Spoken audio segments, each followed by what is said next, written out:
ఇందులో హనుమ మాత్రం వెంటనే మాట్లాడారు.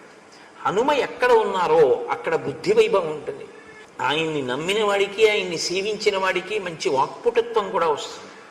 కాబట్టి ఆయన అన్నారు వెంటనే, నువ్వు అన్నింటికీ ఇలా భయపడిపోతూ ఉంటావు, ఈ మలయ పర్వత శిఖరం మీదకి, ఇక్కడ ఉన్నటువంటి ఋష్యమూక పర్వతం మీదకి అసలు వాలి కానీ వాలి అనుచరులు కానీ రాలేరని తెలిసి కూడా నువ్వెందుకు ఇంత భయపడిపోతుంటావు? ఎవరో వచ్చారు, వాళ్ళు నేను చంపడానికే వచ్చారనుకుంటావేంటి, అనుకుని అలా భయపడుతుంటావేంటి? ఇక్కడ శ్రీరామాయణంలో హనుమ మొట్టమొదటిసారి మాట్లాడడం మొదలు పెడుతున్నారు. మొదలు పెడుతూనే ఆయన సాధించినటువంటి విజయం ఏమిటంటే, భయంతో శంకతో పరిగెడుతున్నటువంటి రాజు యొక్క శంకని భయాన్ని తీరుస్తున్నారు.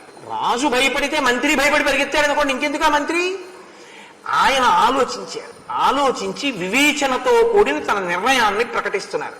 నువ్వు ఇలా పరిగెత్తకూడదు, నువ్వు ఇక్కడికి రాడు వాలి, వాలి అనుచరులు రాడు.